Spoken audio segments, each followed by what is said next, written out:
I'll start with this. I forgot the theme of the night, so storytelling. So my set is not really storytelling, but I found a solution. Let's just imagine I'm also reading from my diary. Like I have lots of little scenes that happen in my life, and then I write them down, like most comedians do, I guess. So let's call this documentary Tranche de Vie Comedy. Thank you very much. So there's going to be some political stuff, some historical stuff. Yeah. That was the intro, by the way. All right. I was in Estonia on an island 2 summers ago. I was there with a comedian I know, good friend of mine, Timmy. And Timmy likes the opposite things that I like. So I like, when I'm in the city, I like to go to museums and try local craft beer, because I'm an intellectual. Timmy likes to go on bike hikes. I hate that, but he convinced me anyway, so we took a ferry to an island, and we were on these mountain bikes, and it was an awful experience because the roads were very, muddy, and also like my bag was not a rucksack or a backpack, so it was always hitting my wheels, so it was very annoying. But then I came up with this Tranche de Vie documentary comedy thing. So I was like, mountain bikes. What's the deal with mountain bikes, right?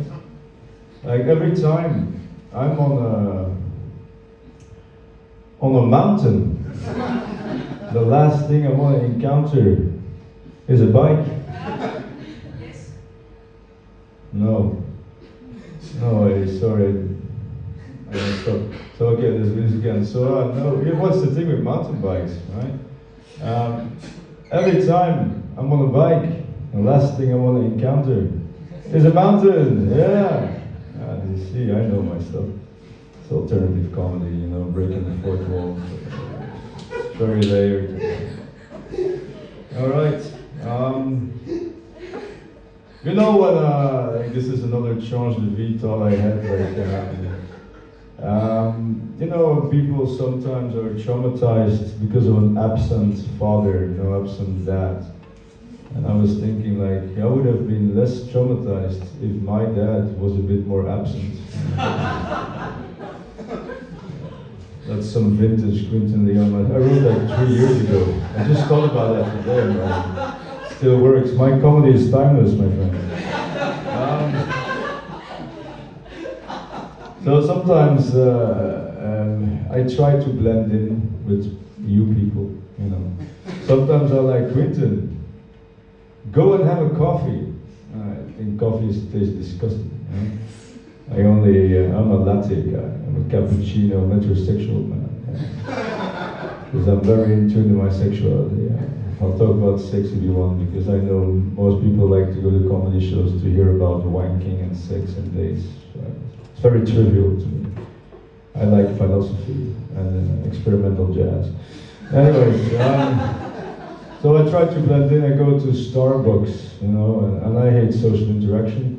And this person asks me my name, and I'm like, I freeze.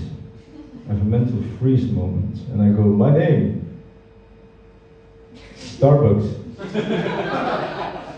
And the person looks at me and goes like, your name is Starbucks. And I go, Starbucks. McStarbucks. Yeah.